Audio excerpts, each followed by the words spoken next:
Hi, it's me again with Corel Tips and Tricks, and somebody sent me this file and they want some ribbon holes. I don't know what size. I'm gonna go with 1/2-inch holes.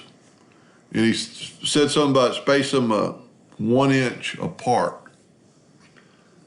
So we need them on the inside. First of all, these are 2 pieces. So I'm gonna make them 1. I've got my smart fill tool set on just making a hairline.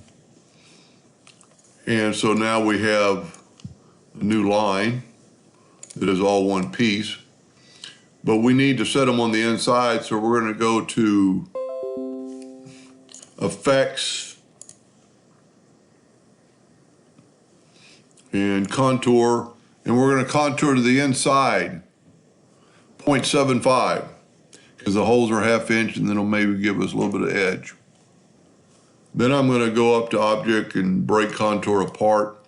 And we're going to nudge this contour out of the way because this is what we need. Now we need a duplicate of this one, Control D.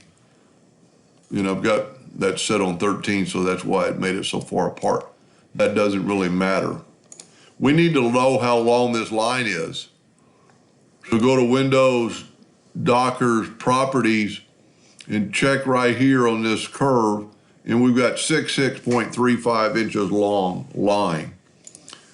So we basically need 64 or 66 of these dots to do it. So we're gonna go to Effects and Contour, no, not Contour. Go to Effects and Blend, grab those 2, and we're gonna make 64. We need 66, but we've already got 2. Hit Apply. Go down here to New Path and put them on this path. Blend along full path and hit Apply. Then you could actually select this, go up to Object and break the blend apart, try to grab just the line, and you can see we've got just a curve, and hit Delete. And then move your drawing back up. And now you have 1/2-inch holes about 1 inch apart. Let's just measure them and just see how lucky we were. Go from the center to there. I mean, there's a 1 inch line, 1 inch line, 1 inch line. That's pretty good, even around a turn maybe. Wow. So they're 1 inch apart, except for these, because they're turning around that corner.